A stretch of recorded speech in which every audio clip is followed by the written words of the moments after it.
Refreshing the faded lock button logo on your BMW remote key fob is a straightforward process that can be done with a simple peel and paste aluminum replacement logo. You can gently pry off the stock logo using a tiny flathead screwdriver or your fingernail, or you can simply overlay the new logo over in this example where you can witness the after effects later.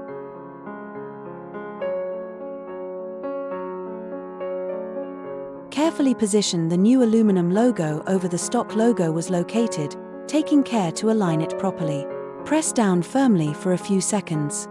With these simple steps, you can quickly and easily refresh the faded lock button logo on your BMW remote key fob, giving it a fresh and brand new look.